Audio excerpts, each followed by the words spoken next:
Terrific. Okay. Well, we're going to be, this next hour, zipping through an awful lot of material. I see some of you have notes with pens. Just put them down. You can get the PowerPoint from me afterwards. Just come up and see me, have a USB drive, I'll slap it over to you. I have about 100 slides I've got to get through, and what we're going to do today, I'm not going to talk so much about the Quran. That'll be tomorrow. We're going to look at how the Quran was put together and what we now know about the earliest manuscripts. Some of you were probably here yesterday when we did the debate on the Quran with Dr. Edip Yüksel.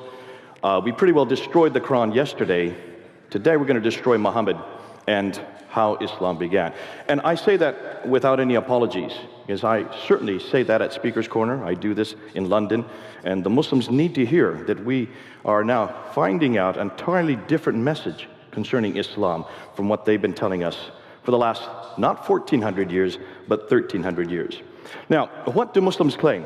Well, they claim that Muhammad is the last and greatest prophet. They claim that the Quran was his final revelation.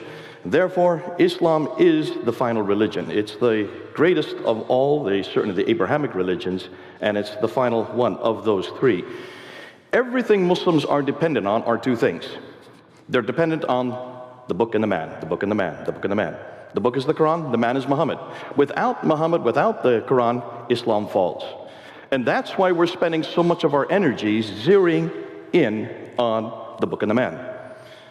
The same paradigm fits for us. We are also dependent on another book and another man. The book called the Bible, the man Jesus Christ. A bigger book, a bigger man. So that's why, since we start from the same paradigm, we probably understand them better than anybody else. That's why it's important that we engage in this debate. The secular world, the humanists, the atheists, they don't understand what we're talking about. They don't understand the power of one book and one man, like Muslims and Christians and Jews can. So that's why in some ways what we're going to introduce today and tomorrow is we should be at the forefront of this discussion. And that's why I want to introduce these two different themes these 2 days. Let's start then with Muhammad. What do we know about him? Well, according to the classical account, and this is what you have been taught, this is what's taught in all our schools, this is what's taught in our seminars, our Bible schools, well, this is what's been taught everywhere. That Muhammad was born in 570. He started receiving his revelations in the cave, the Hira cave, in 610. From 610 to 622, the next 12 years, he received what we know as the Meccan surahs, which are the latter part of the Quran, from around Surah 20 on to the 114.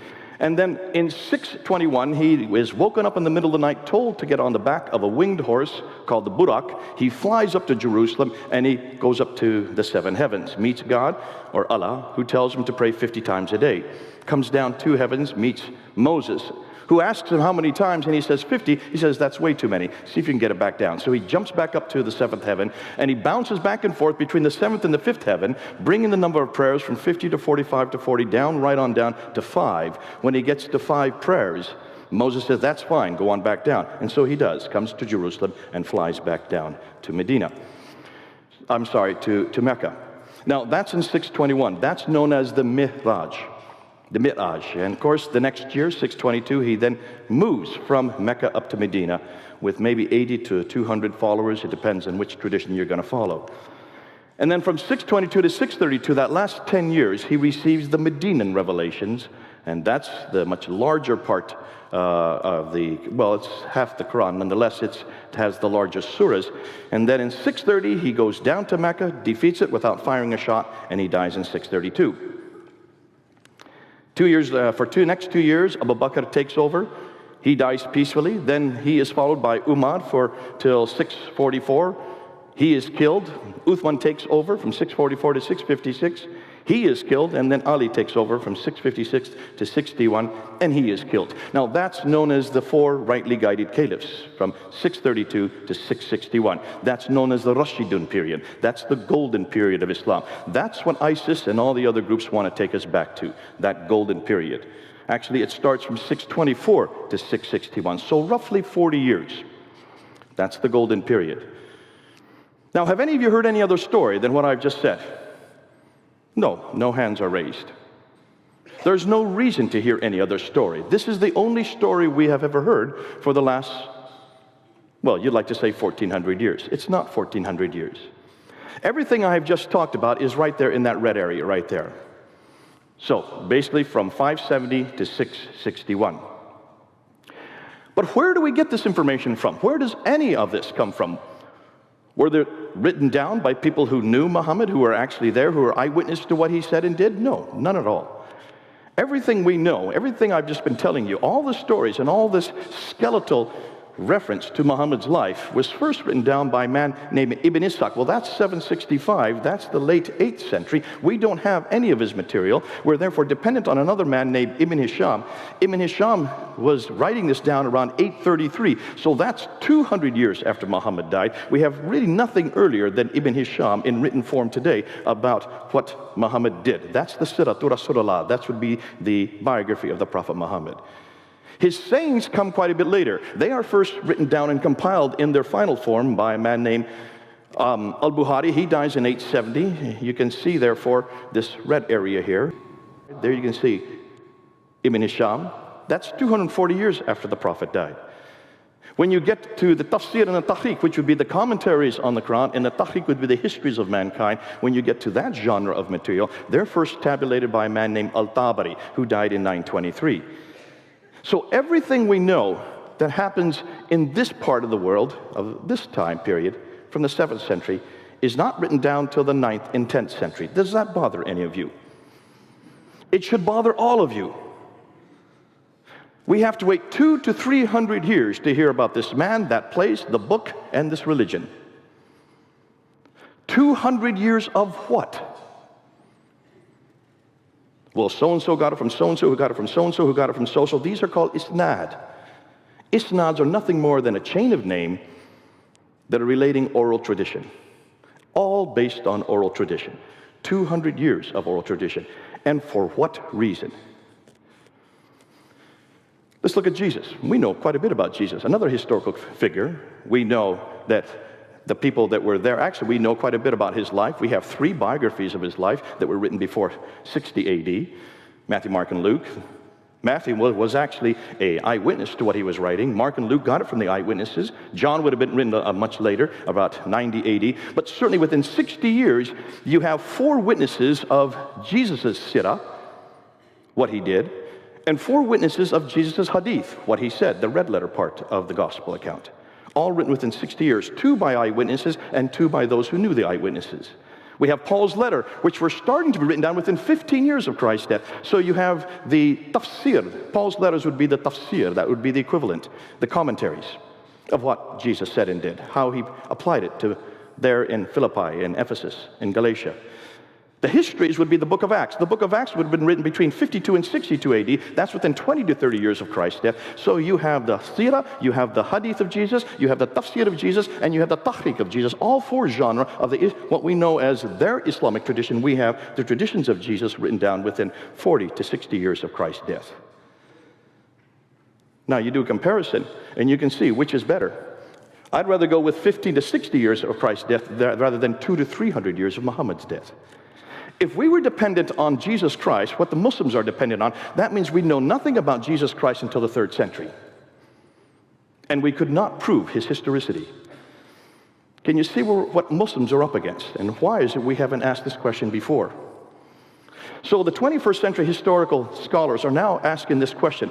This is what they're saying. Islam as we know it did not exist in the 7th century, but evolved over a period of 200 to 300 years. The Quran probably was not revealed to one man in 22 years, but likely evolved over a period of 50 to 100 years. The conclusion is that the history of Islam, at least from the time of the Caliph Abdul Malik, 685 to 705, that's his dates, and before, is a later fabrication. Now that's a big thing to say. Let's now prove it, and let's see what they're doing. And this is why they're asking this question.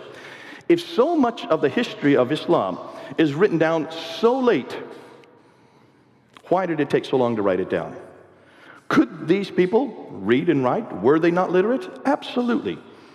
We know that by 642, the Arab world had moved, and these Arabs, I'm not going to call them Muslims yet, you'll see why, these Arabs had taken over Basra, Baghdad, Damascus, Jerusalem, and Cairo, the 5 great cities of the Levant. So within 10 years of Muhammad's death, they already controlled those 5 cities. By the time Abd al-Malik comes to power in 685, they had swept right across North Africa, all the way to Spain in the west, to India in the east, was all under their control. Are you telling me that no one could read and write between Spain and India? Are you saying that there were no literate people in Basra, Baghdad, Damascus, Jerusalem, or Cairo?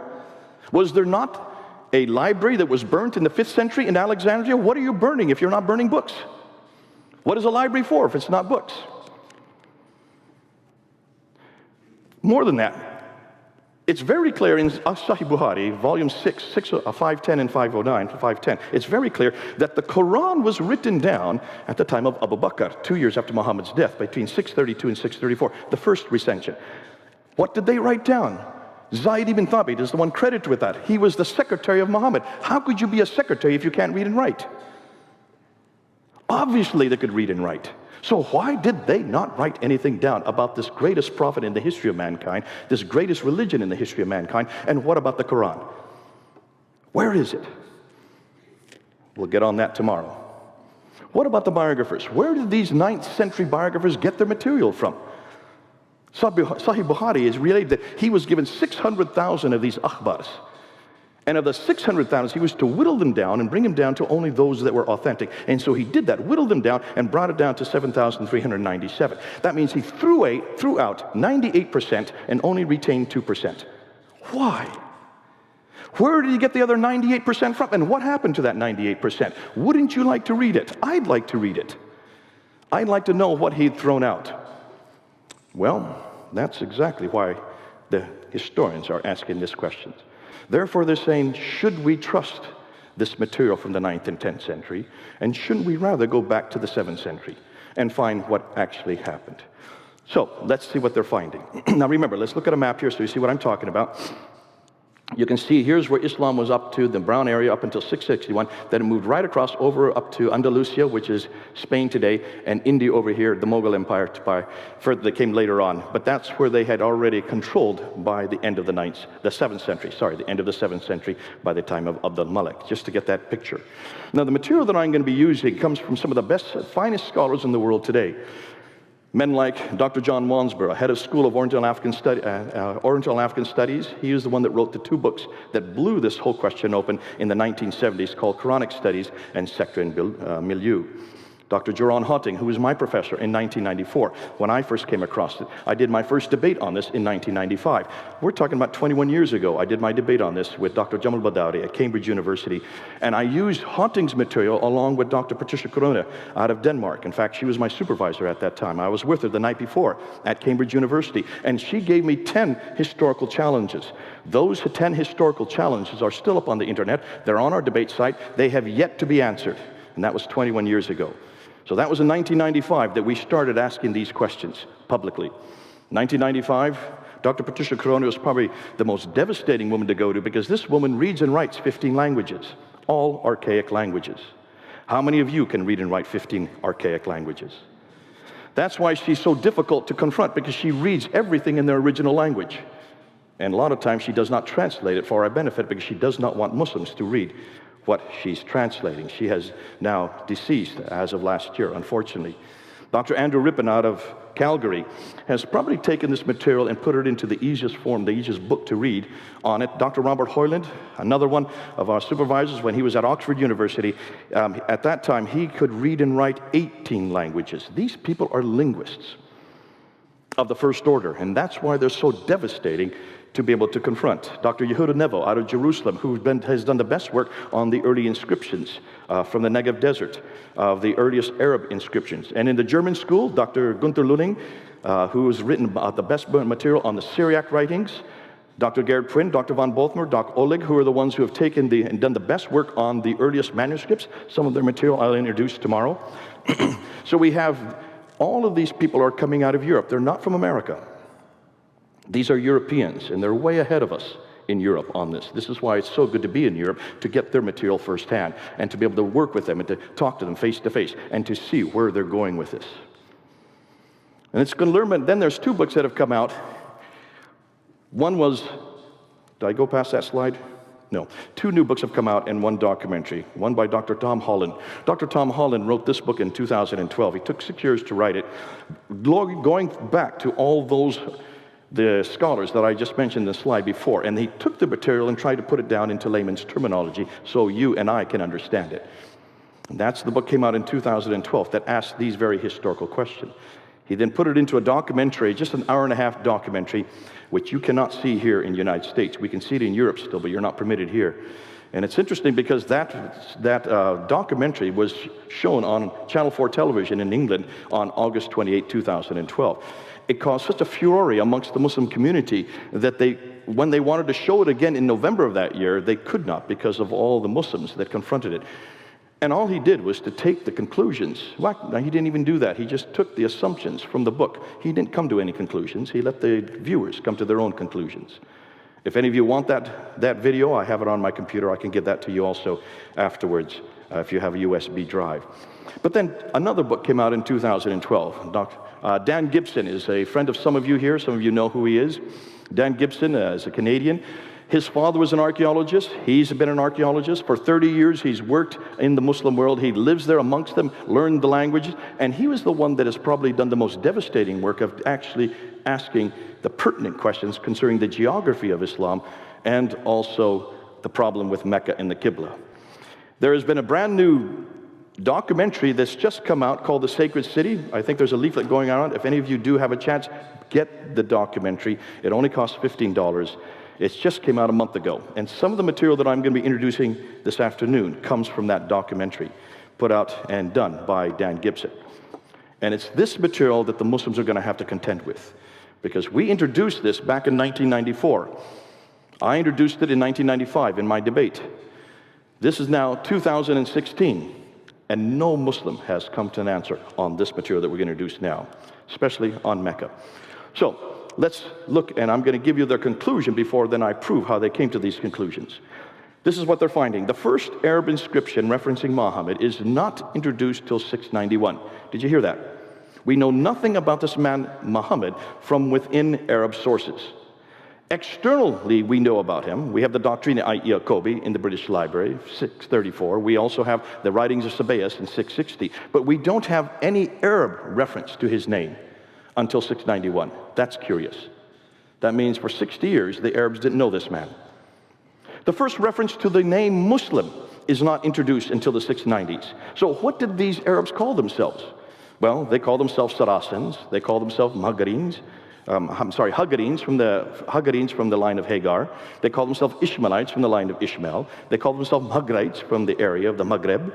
They call themselves Mahajurun, which would people of the Hijr, people of the Exodus. These are the nomadic people.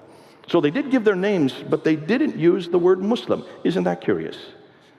The first reference to the religion called Islam is not till 691, and that's on the Dome of the Rock. The first reference to Mecca, here's the worst part. The first reference we can find to the city of Mecca is not till 741. And the first biography of Muhammad does not get written down till 833.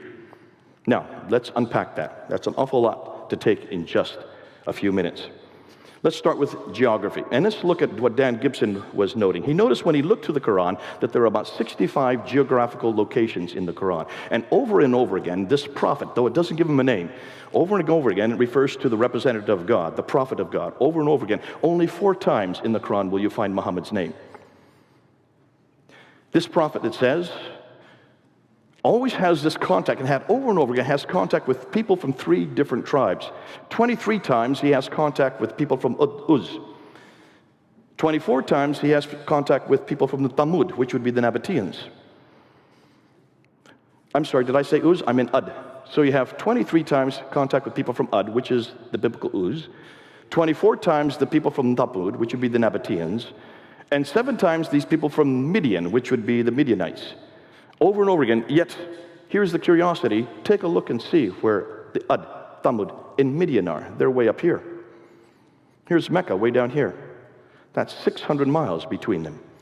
How could he have daily contact with these people who live 600 miles further north? Unless, of course, he was flying in a jet back and forth every day. You can see the problem immediately.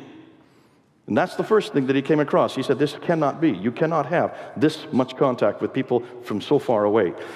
When you look at the Quranic geographical locations, you will find there are 65 geographical locations in the Quran. We have 110 geographical locations in the book of Luke. 9 places are named in the Quran, 31 places are named in the book of Luke. 600 miles too far north, whereas every one in the Gospel of Luke are correct. But let's unpack it a little bit more. Let's look at Mecca, and this is, I think, is where the most problematic area is. I have yet to find a Muslim that can explain this next part that I'm going to share with you. And we've been bringing it down to Speaker's Corner. We've been introducing it in many of our debates. Muslims will not touch Mecca. You'll see why. Now, what we do know about Mecca, well, we only have one reference to it in the Quran. That's in Surah 48, Ayah 24. Other than that, it's just called the place of the Prophet, or the area of the Prophet. There's no reference other than 48, verse 24. We do know, according to the traditions, that's the tafsir, in the tahqiq, in the hadith, in the sirah, that it's in a valley and that it has a parallel valley, that it has a stream going right through it, that it has a pillar of salt. This prophet, as he goes out in the day, he passes by the pillar of salt, which is referring to Lot's wife, in the morning, and then comes back past that same pillar of salt in the evening. So it must be right outside of Mecca. According to the traditions, this Mecca has fields, it has clay, it has grass, it has trees, it has olive trees. That's curious. Olive trees. And that it has mountains overlooking the Kaaba. The problem is, none of you have been to Mecca, you're not permitted, but if you've seen pictures, and anybody that has been to Mecca, you know it's not in a valley. You know that there is not a parallel valley. There are no mountains overlooking the Kaaba. The closest mountains are about 5 kilometers away. There is no clay, grass, or loam. There has never been any clay, grass, or loam. And there certainly are no olive trees in Mecca, because there are no olive trees in all of Arabia. The only olive trees that grow up in the Mediterranean world, which is 600 miles further north. There you go again, 600 miles further north. It has no stream going through it. It has no water. It only has one well called the Zamzam well, and that's one of the reasons why Patricia Corona picked up and went on from there. But let's just deal with that later. We'll come back to that. Mecca, we do know, is at the center of Islam. It is absolutely important that Mecca should exist, because what we do know is that possibly it was the first place that Adam and Eve were sent to. Remember, Adam and Eve, according to Surah 7, were up in the Garden of Eden, which is up in space. It was not on earth. And in verse 24, when they were thrown out of the Garden of Eden, they were thrown down, according to the traditions, down to Mecca, which would make it the oldest inhabitant in the history of mankind. According to Surah 21, Abraham was in Mecca. He goes into the Kaaba and destroys the idol. So certainly in 1900 BC, I had no idea Abraham was in Mecca, but according to the Quran, he was. That would mean Mecca would be at least as old as 1900 BC. We know from the traditions that Muhammad was not only a trader, but Mecca was the center of trade, north, south, east, and west. And that's why it enriched itself. That's why it got its importance. We know that Muhammad was born there. Supposedly, he then moved from there in 622. And that it became the center of the Qibla in 624. After 2 years of there, when the Qibla was moved back up to Jerusalem, it was then returned back down to Mecca, according to Surah 2, Ayah 143 to 150. Yet there's only one reference to it, and that's in Surah 48, Ayah 24. Now take a look at this map. What's wrong? What's missing? This is a Byzantine map of the trade routes in green. Where's Mecca on this map? Here's a 7th century Arab trade route map. Do you see what else is missing? It should be right where the question mark is. Here's a 6th century map. Mecca doesn't exist on this map. Here's a 7th century map. Mecca still doesn't exist. Looks like it's still missing on another 7th century map.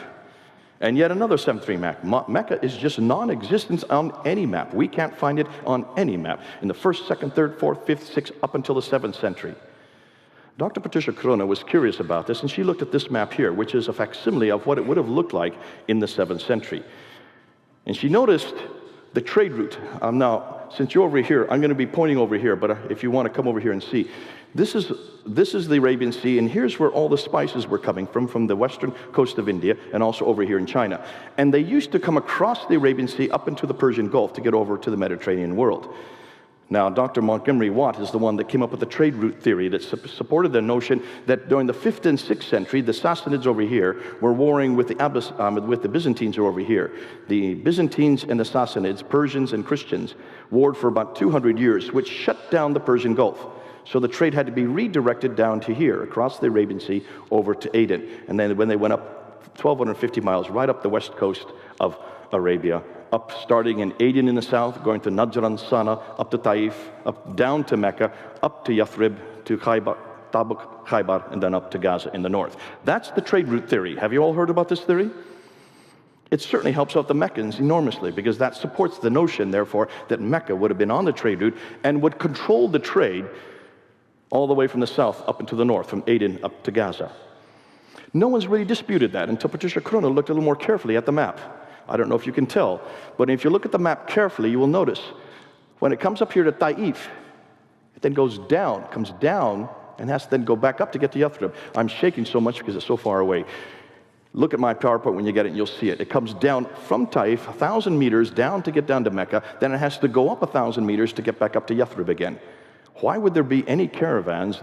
Why would they want to come off the plateau 1,000 feet, then go back up to get up to Yathrib when there's no water there to begin with? And it's not on any map. So where were they going? And where did this map come from? This map was not from the 7th century. This is from the 9th century and the 10th century, redacting it back to what they thought happened in the 7th century. So she decided to find out. Well, let's look and see if there was any trade through Mecca. Now, remember, this woman reads and writes 15 languages. So she went back and she went through all the trading documents, starting with the 2nd, 3rd, 4th, 5th, 6th, 7th. God bless her. She didn't bother to translate any of them for us. But what she did find is that there was no reference anywhere to a place called Mecca in any of the trading documents. In fact, the Arabs were not in charge of the trade. What she found was that the Africans here, the Andalusians, Andalus right there, was in all of the trading documents. And the reason is very clear. My 10-year-old son saw the reason. Let's see if you can find the reason. Anybody see what's wrong with the trade route theory? Take a hard look at the map and see what's wrong. Anybody want to venture a guess? Go ahead. It's easier to go up water than across. Good man, give him an A. Exactly. Why would you start on boats over here, come across the Arabian Sea, take off all your goods here and go 1,250 miles by land when you have a waterway going right up the side, the Red Sea? Why didn't they keep them on board boats? Well, this is exactly what she found. All the trade was maritime. It's much cheaper to send goods by water than it is by land. If you take a ton of goods, she found, and send it just 50 miles by land, it's the same cost as 1,250 miles by sea. That's why even today, all of our goods, our cars, and all of our large vehicles, and anything that's sent from one country to another, it's sent by ship, because it's so much cheaper than sending anything by land. Why hadn't no one noticed this before? So she noticed it, and so she wrote a whole book about it, Meccan Trade and the Rise of Islam, published in 1987. She was given a death threat because of that book. And so she had to move from from Oxford to Cambridge University. And that's when I met her, when she was at Cambridge. And then she noticed that she couldn't find any reference to Mecca. So she scoured all the trading documents. She went and she found documents from way up here in Ctesiphon, which is now Baghdad. They had come down over here to Yathrib, and they found silver outside of Yathrib, which is now today called Medina. The archaic name was Yathrib. And she looked at their documents, and they're just northeast of Mecca, but there's no reference to Mecca in any of their documents. They didn't know about this place. That's rather curious.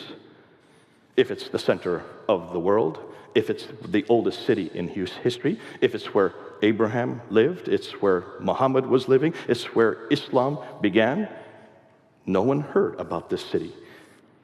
The first reference she could find for Mecca was not to the Apocalypse of Pseudo-Methodius, Continuata Byzantia Arabica, written in 741. Muhammad died in 632. Can you see the problem? The first time it's recorded on any map is not till 900 AD. That's the 10th century. We don't see anything recorded on any map of this place called Mecca. Well, take a look at modern Mecca today. There's the 4th highest building in the world that they have now built in Mecca, the largest clock tower modeled on Big Ben itself over down here, and they are now building all around it This looks down right onto the Kaaba, and all around it now, they are building what they want to do for the future. And one of those is going to be chosen as the future of Mecca. They are cementing the entire city up. Today, they're expanding, and you can see there's the clock tower. It's 45 feet across, that clock tower. It's going to be, they want to make it Meccan Mean Time. They want to take Greenwich Mean Time and change it to Meccan Mean Time, so all our clocks are going to be designated to that clock. But all around the Kaaba there are now all these cranes. You see that? They're all digging it all up. That's Muhammad's house right there. There's Khadija's house. They're cementing it all over. But here's the curious thing. Whenever you go back to an archaeological site, it doesn't matter where it is in the world, whether it's in Jerusalem or Damascus or Mecca, you always have archaeologists go with you so that if there's any ruins there, if there are any artifacts there, they take them, they preserve them, and put them into museums so that we can look at them, right? That is by law, done all over the world. In this case, that has been done as well. But guess what? They haven't found a thing to preserve. They've not found one thing to preserve, yet they're digging down hundreds of feet. They can't find anything there. Can you now see why they're cementing it up? No wonder they're cementing it up. I would too if I were in their place. It looks like Mecca has no history. And yet it should have the oldest history of all cities in mankind. Nothing has been found. If you don't have Mecca, the third problem is, what are you going to do with the Qibla? The Qibla is the direction of prayer. Every Muslim has to pray towards the Kaaba. And they have all kinds of machinations to help you to know where to pray. That's my hotel room. There's a little arrow that was on my hotel room in Kuala Lumpur, so I knew exactly where Mecca was. In every mosque, they have a mihrab where you can know exactly where the direction of Mecca is. And as you come down here, you can even get it on your apps, on your smartphones. According to Surah 2, ayah 143 to 150, the direction of the Qibla was then redirected back to Mecca in 624. So we're talking about 624, which means every mosque should be facing Mecca after 624, which means every mosque. There are no mosques prior to 624, right? Back in the last century, well, another 1905, two researchers, Dr. Creswell and Dr. Fehérváry, when they were digging around old mosques in what is today Iraq and also in Egypt, they came across the Wasit Mosque and the Kufa Mosque in Iraq and the Fustat Mosque in Egypt. And as they dug down to the original floor plans, they noticed that the Qibla for all three of these mosques were wrong. The two mosques in Iraq, the Wasit and the Kufa Mosque, were facing straight west. The one in Fustat was facing straight east. They should have been facing down here. This is the 1905 they noticed this. And they just said, this is a curiosity. They suggested that maybe these mosques were facing Jerusalem. They were off by 3 to 5 degrees. But that's understandable. They weren't really interested in that. They just wanted to look and see what they could find. We do know that if we have documentary evidence from Jacob of Edessa in 705, he even admits in the 8th century that it is from all of this clear that it is not to the south of the Jews in the Maghreb here in the regions of Syria pray, but towards Jerusalem or the Kaaba. That's what he thought. He was wrong. Dan Gibson has the one that has gone and run with this question, and he has come up with this new documentary, which you can get. Go and get it. It only costs $15, called The Sacred City. You can get it online. Just pull it down onto your computer. And what I'm going to do now is introduce what he has now found, because he wanted to take this question a step further. He wanted to find out where these mosques were praying. So he looked at numerous mosques from around the world, starting with the Mosque of the Two Qiblas. You can see there's a picture of it in Medina. There's one Qibla going that direction, and this direction, and one Qibla going, if you look off to here, that's the older one going off that direction. The Mosque of the Two Qiblas supposedly was facing Mecca, but it was returned, it moved to Mecca later. What was the earlier Qibla? When they uncovered it, they were refurbishing the mosque in 1987, and as they dug down, they came across the original Qibla. And look what they found. The original Qibla was not facing Mecca, it was facing the opposite direction towards Petra in Jordan. The great mosque in Guangzhou in China, built in 630, which is Guangzhou, I've been told. Sorry, I got it wrong. Did I still say it correct? Anybody correct me? I got hammered by a Chinese the other day for saying it wrong. Guangzhou, Zhao. It's now Canton today. In 630, take a look, it's 12 degrees off. So where is it facing? Not Jerusalem, not Mecca, but Petra. Look at the date, 630. The Fustat Mosque outside of Egypt, the one we've been referring to, built in 641. The description of the original floor plan showed a Qibla to the east and then later turned towards the south.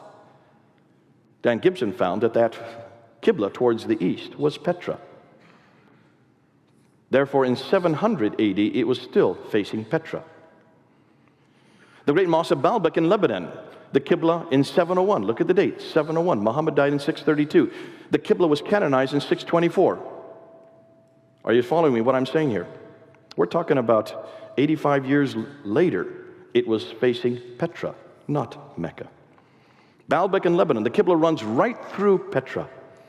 When we go to Jordan, the Amman Citadel in Jordan. Now this is interesting. Take a look at this one, because if you look carefully, you'll see two mosques. You'll see a bottom one here, that's built in 701. Then you'll see another mosque built up here later, built in 740. You notice there are two different Qiblas? That one there, the 701 mosque, is facing Petra. The one behind it and up above it, built in 740, is facing Mecca. Something happens between 701 and 740. Let's go and find out. The great Mosque of Sana'a in the capital city of Yemen in 705, the Qibla, again, is facing Petra. We go to 706, the Kirbat al-Minya in Israel, built by Al-Walid, who is the son of Abdul Malik, on the shores of Galilee. Its Qibla is not towards Mecca, nor towards Jerusalem, but towards Petra. The Wasat Mosque that we talked about earlier from Iraq, built in 706. Archaeologists Krezel and Faravardi thought it pointed towards Jerusalem, but it doesn't. We now know that that mosque, the Qibla, is facing Petra. They were off by 3 degrees. The Al-Aqsa Mosque, now take a look at this one. This is the Al-Aqsa Mosque that's right there in front of the Dome of the Rock. It's built in 706, built on a citadel. But when you look at the entire citadel, both of the Al-Aqsa Mosque, which is here, and the Dome of the Rock, which is up there, when you look at the two of them, you will see that the entire citadel is facing one uniform direction. So both the Dome of the Rock, which is built in 691, and the Al-Aqsa Mosque, which is built in 706, both of them are, in fact, all of the citadel is facing Petra. And it's still facing Petra today. It hasn't changed. The Damascus Mosque in 709, the Qibla is facing Petra. Now we're up in Syria.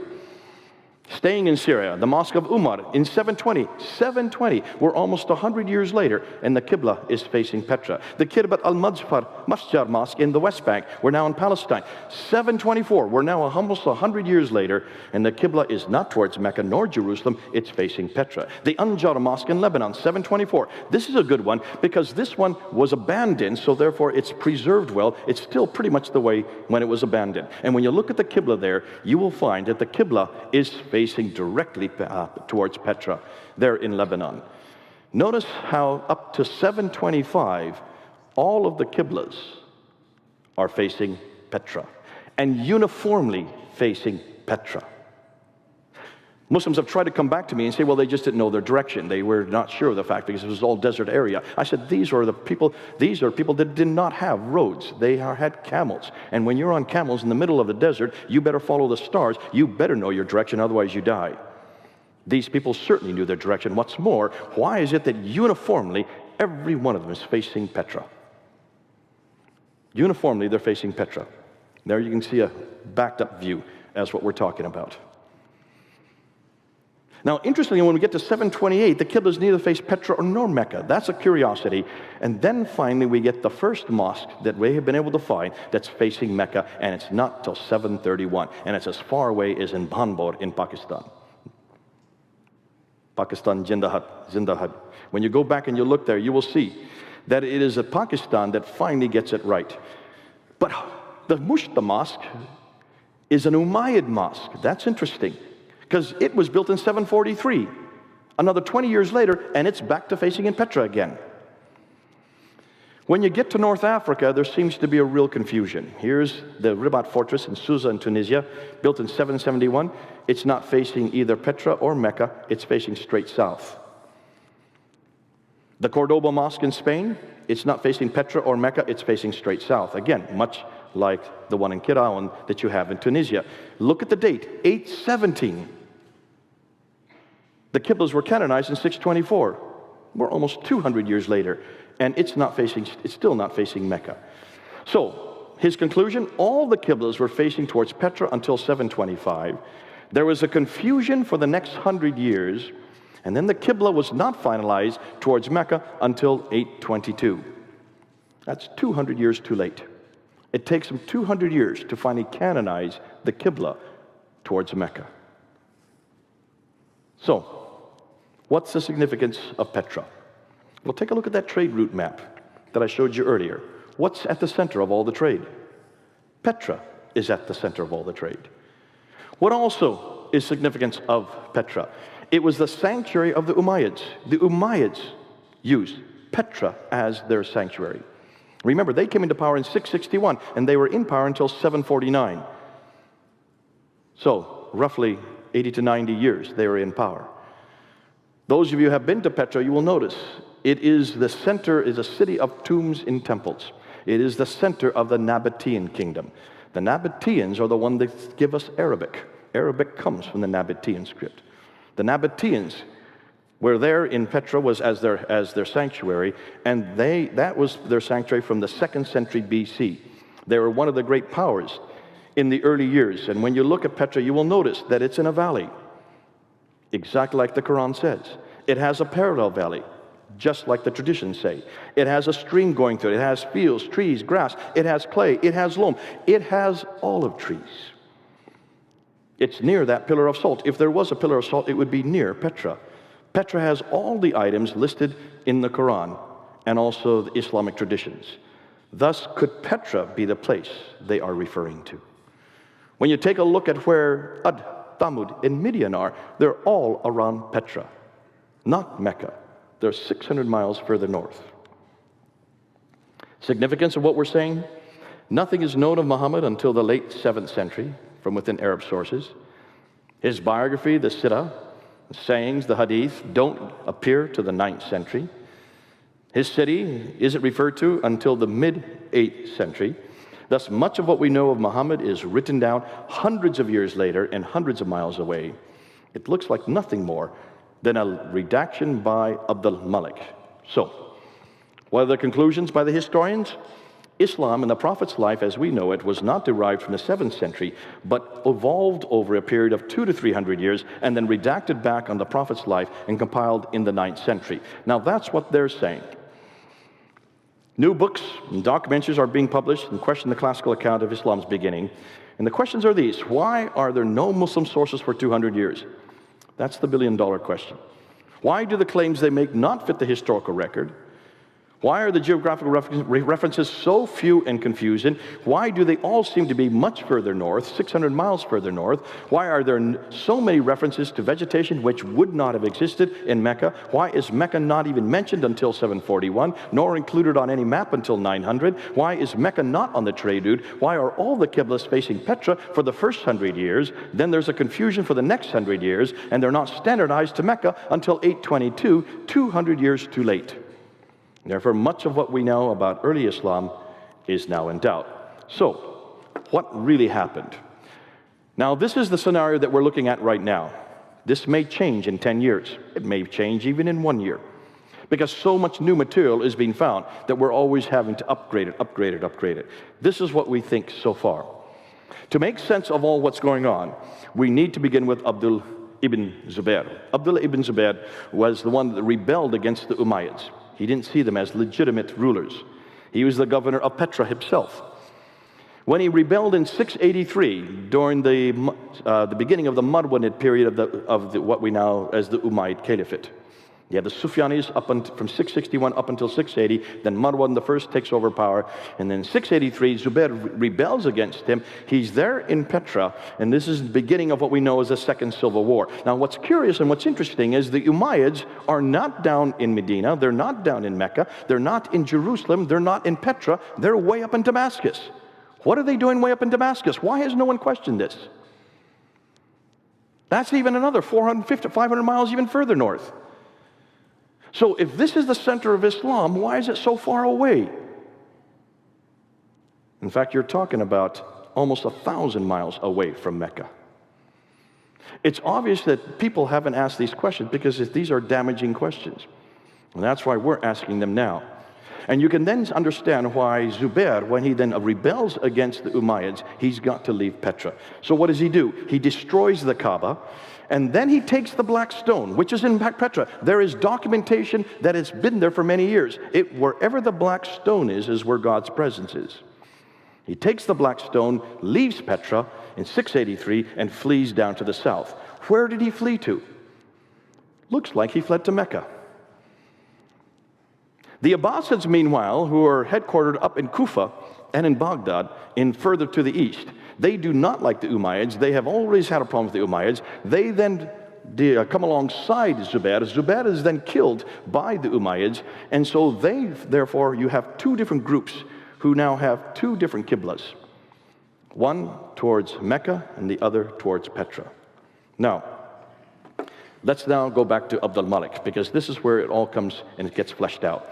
Abd al-Malik is the Umayyad Caliph. He's already having problems with Zubair. He's killed Zubair, in fact.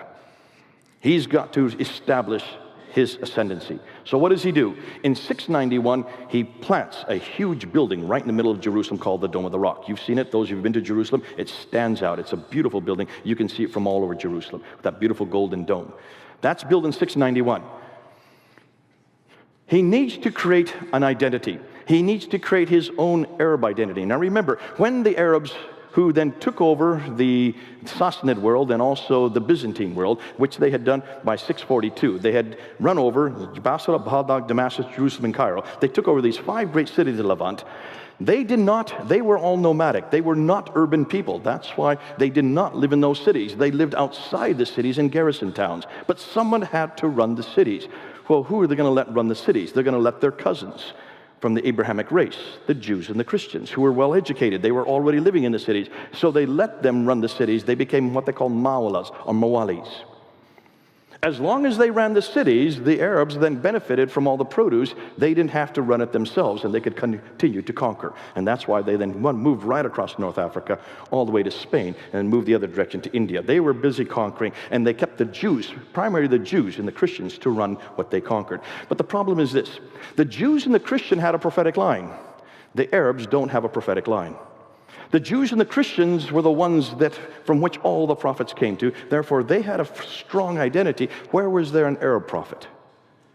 So by the time, 40 years later, by the time Abd al-Malik comes to power, he is known as the great Arab reformer. We've known this about him.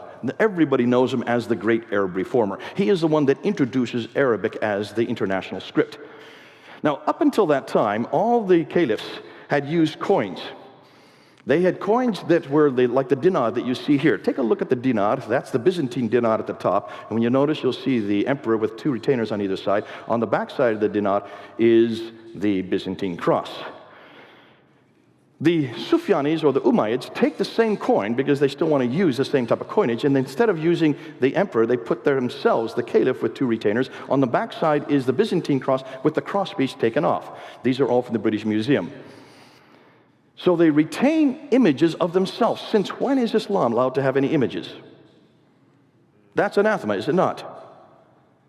When Abd al-Malik comes to power, he has a coin like this. That's a coin of himself with a large sword, and there's the Byzantine cross, or half the Byzantine cross.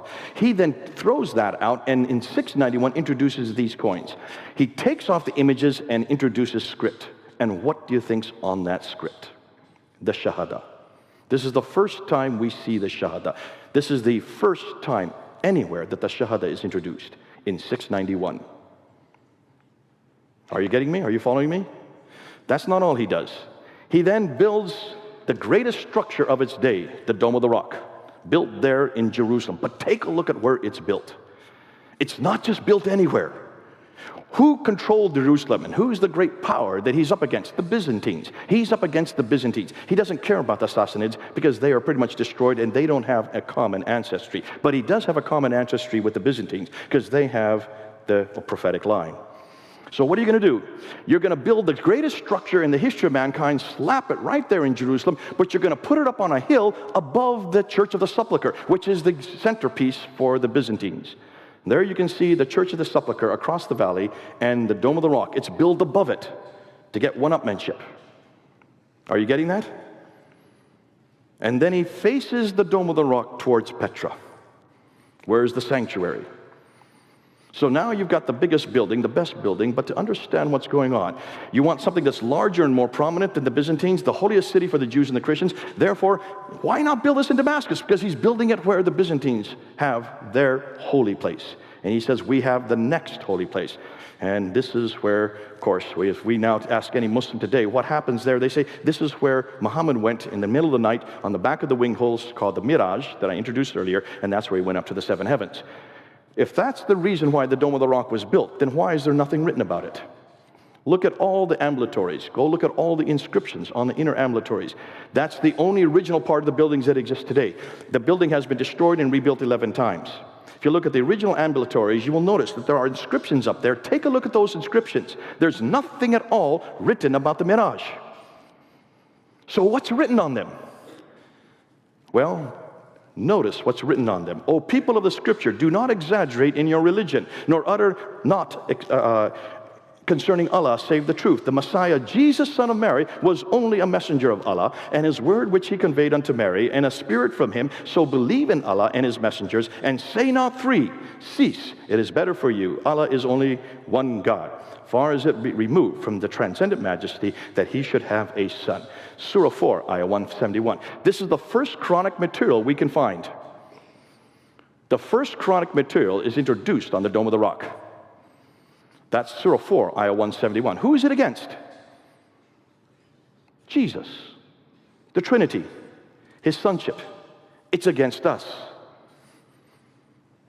Praise be to God, who hath not taken unto himself a son, that's against Jesus, and who hath no partner, that's against Jesus being the partner of God, Surah 17, ayah 111, and then Surah 112, there is no God but God, there's the Shahada, there is the beginning of the Shahada, there is no God but God, he is one, he has no associates, that's against Jesus Christ, say he is God the one, God the eternal begotten, besought of all, he begetteth not nor was begotten, that's against Jesus Christ again, and there is none comparable unto him, Muhammad is the messenger of God, that's the first time Muhammad's name is introduced. That's the first place we find Muhammad's name. And it's introduced on the Dome of the Rock. And it's introduced on the coins the same year. Are you following what's going on? So they displace, they attack Jesus, and they introduce Muhammad. He then replaces Jesus on the Dome of the Rock.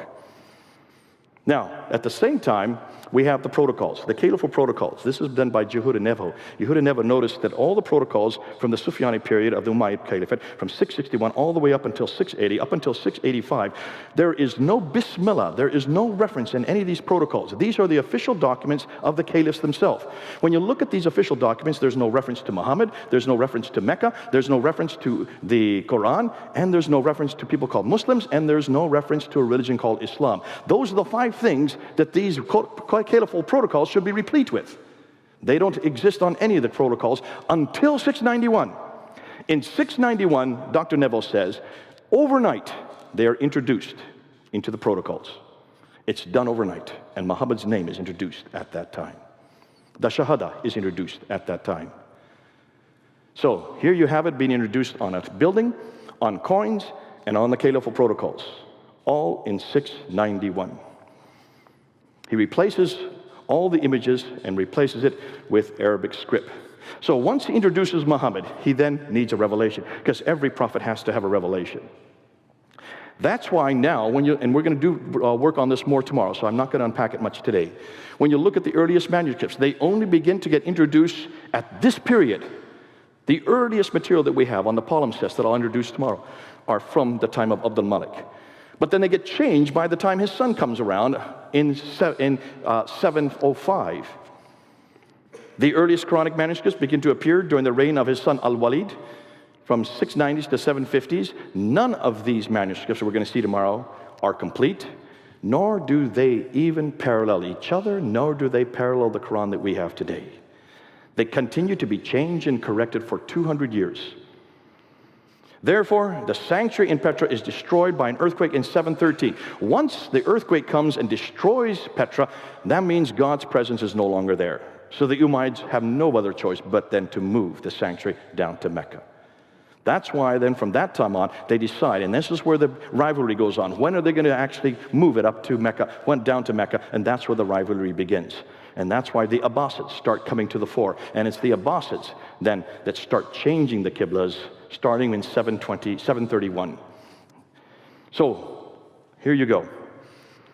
Now that the Muslims have a prophet, who now has a revelation, who now has a sanctuary, Mecca, they need a history. So what do? Can you now understand why the Siddha takes so long to get written? Why it only is introduced, not in 765 by 765 by by Ishaq. Interestingly, we don't have Ibn Ishaq's material. It's all been destroyed. Which stands to reason, looks like they destroyed everything that did not agree with the canonized text. And that's why, finally, Ibn Hisham writes it down. But Ibn Hisham makes it very clear that he threw out anything that he disagreed with at Ibn Ishaq. And he finally finalizes it in 833. So it takes him to 833 to finally write down the story of this prophet that was introduced in 691. It takes them another 40 years to then introduce his sayings. Can you then understand why he was given 600,000 and he whittles them down only to 7,397? He throws out 98%. Can you understand why he had to do that? Because that's where the censoring comes in. And that's why it makes sense now that this does not happen over a 22-year period like Muslims would like to tell us. What's happened to my PowerPoint here? So they now have a history. The Siddha is introduced in 833. The Hadith is introduced in 870. And the Tafsir, then the commentaries on how to understand the Quran, is introduced in 923, the 10th century. By the 9th century, they now have a book, the man, the place, and the story. And a new religion is formed and growing, yet not within a mere 22 years, but evolving over 200 to 300 years. How am I doing on time? I'm just concluding here. New books are being published which question the classical account of Islam's beginning.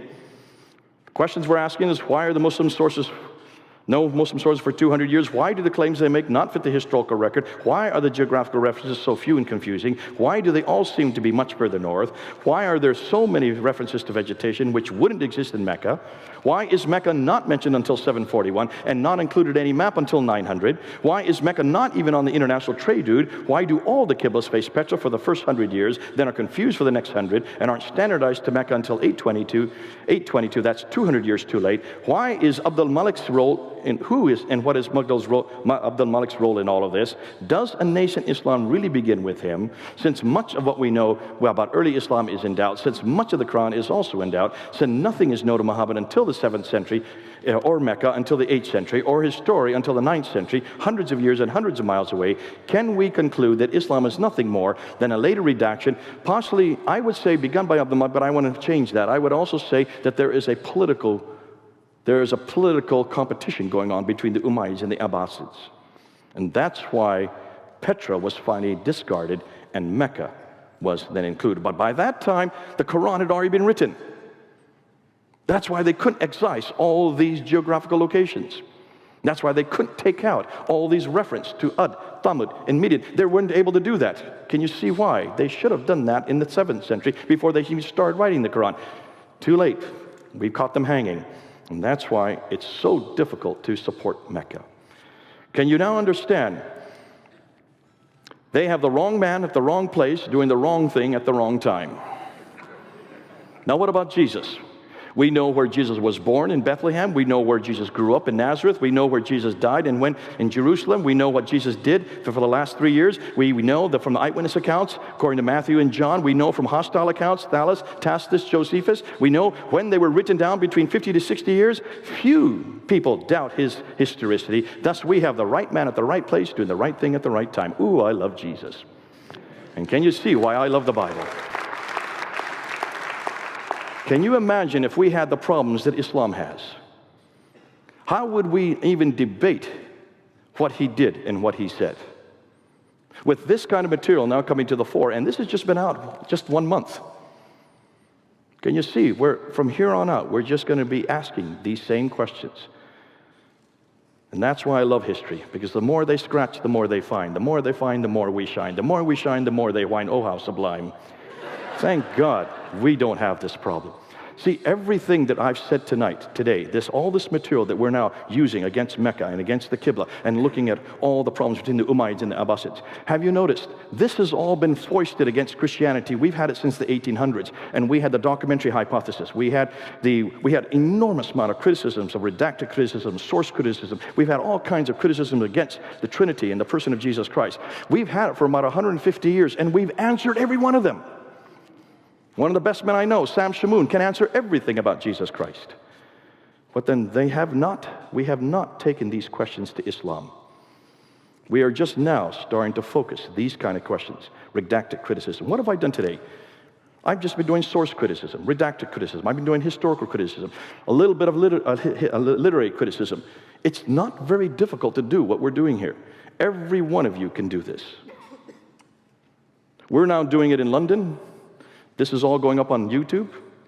It's starting to really hurt the Muslims. They don't have an answer for it. See, when this was brought out in Tübingen there with Wellhausen back in the 1800s, it decimated the church by 1905. By 1905 in Europe, all the churches were destroyed, most of the churches, not all, because of Darwinianism and because of historical criticism. Now, we've learned to find all these material. That's why we have a great museum tour called the British Museum Tour in the British Library. If you come to London, we're going to take you on it. In 3 hours, we will show you artifact after artifact stolen by the British, put into that building so we could look at it, that shows you exactly how 1st and 2nd Kings, 1st and 2nd Chronicles, 1st and 2nd Samuel can be historically proven. We have names, dates, places, and people all right there in front of you to show and support the book of Genesis, the book of Jeremiah, the book of Isaiah. It's so good to be able to say that, because we've done our homework.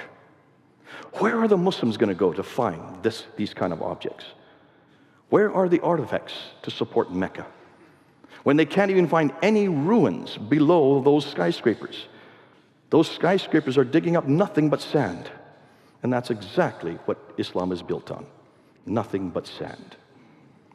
Thank God we're built on a rock. And that's why the rocks, if we don't cry, the rocks are going to cry out for us. And that's why we just need a fallback in the safety of our Lord Jesus Christ, and know that He is putting the rocks in place and putting the tablets and the murals and the stelas so we can support what we know. And that's why I love my Bible. And that's why I love Jesus Christ. Good. Any questions you may have?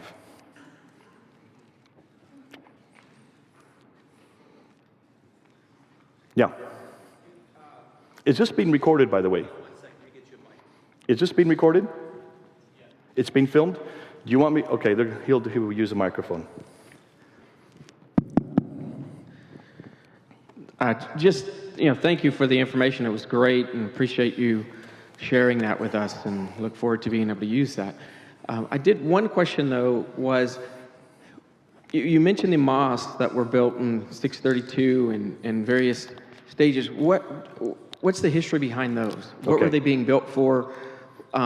If Muhammad and the Quran hadn't come into place yet, the history behind all that, why were these mosques popping up? Okay, good question. The question is, what are you going to do with Guangzhou, a mosque in 630? What are you going to do with the Medina, the two Qibla mosque, which is 624? What are you going to do with these mosques so early? Is what you're getting at. Remember, what was Petra before the Muslims took over it? It was the Nabatean sanctuary. So these would all be Nabatean temples that had been taken over by the Muslims, who then made them into their own mosques. A mosque means a place where you bow down. That's what a mosque is. It's a masjid. It's a place to bow down. And therefore, it was created by these early ones. The ones before the Muslims took them over would have been temples to the Nabatean gods. And what's interesting, take a look at the Nabatean gods. Who is the primary Nabatean god? His name is Allah. That's a Nabatean god. Isn't that interesting? Allah has a wife, Allat, which is the feminine form of Allah. The other name for Allat is Aluza. Have you heard that name? Allat, Aluza, and Al-Manat.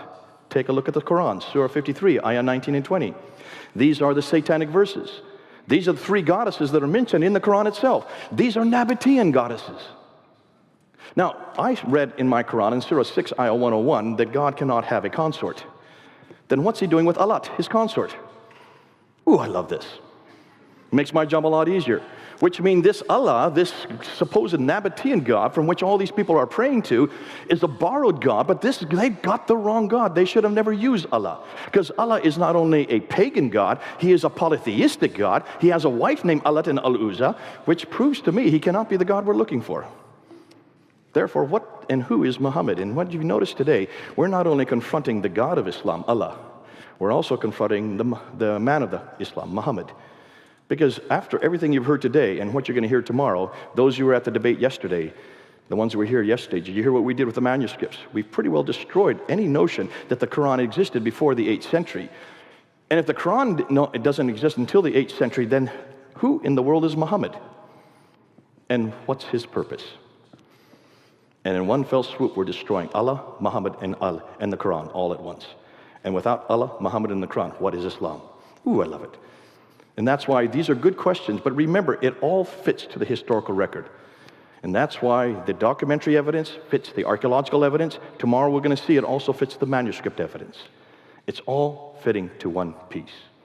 And that's why I would say these mosques were temples, which then became mosques, but they're all facing Petra, the Nabatean kingdom, where Allah comes from. Didn't they find some Qurans that were actually too early? Okay, the question is, did they find some Qurans that were actually too early? And this is called and we can talk more about it tomorrow, but this is what the folios, the Birmingham folios. The date on those folios, there's just 2 pages. They actually come from the Petropolitanus manuscript, which is in Paris, in the Bibliothèque Nationale in Paris. Those 2 folios were dated from 568 to 645, so it's a 77-year period because it's carbon dating, which is very inexact. If it's 568 to 645, you've got a real problem. Because when this was ballyhooed last July all over the internet, they didn't stop to think what they were saying. And many Muslims did not say anything. Did you notice? A lot of Muslims were quiet. Because how can you have 2 folios of a manuscript from Surah 18, 19, and 20 that are from 2 years before Muhammad was even born, and then existed 7 years before the Quran was even written? Ooh, You've got a problem. But that's not the only carbon datings that they've done. They're now dating also the Sana manuscript. And the dates they're getting that are 443 to 543. That's the 5th and 6th century. That's long before Muhammad was born, long before Islam began, and certainly long before the Quran was written. Ooh, I love this. So it looks like these are pre-Islamic, pre-Quranic texts. They are Quranic in that they are very similar to what we have in the Quran. But look at the stories that they include. Surah 18, 19, and 20 include the story of Dul-Qarnayn, who is Alexander the Great. They include also the 7 sleepers, and they also include the story of Moses, which does come from the Bible, but not the same stories we have in the Bible. These are apocryphal writings. These are sectarian writings. These we know well of because the Quran is full of them. And it's these writings that you find in these folios. Now, let me just say, however, be careful of carbon dating. I have a feeling that most of these dates are wrong because they're all over the place. The fact that they're so early and that they are not consistent. I would suggest that as more time is being put into them, they're probably going to find that these carbon datings are not correct. Therefore, I would go with the paleographical and the codicological discoveries. Those are much more exact. We'll talk more about those tomorrow because the paleographical studies that are being done on the Quran are much more exact. And that's why we're going to go with those dates. Nonetheless, either way, Muslims have it wrong, because this means the Quran existed long before Muhammad. Muhammad had nothing to do with it. And the paleographical studies say the Quran existed long after Muhammad. Muhammad had nothing to do with it. So either way, Muhammad had nothing to do with it. We got him coming and going. Any other questions? Last question? Yeah, we do need to get to the next person. Those who have questions, just see me. If you want this PowerPoint, come get it from me and talk to me later and we'll give it to you.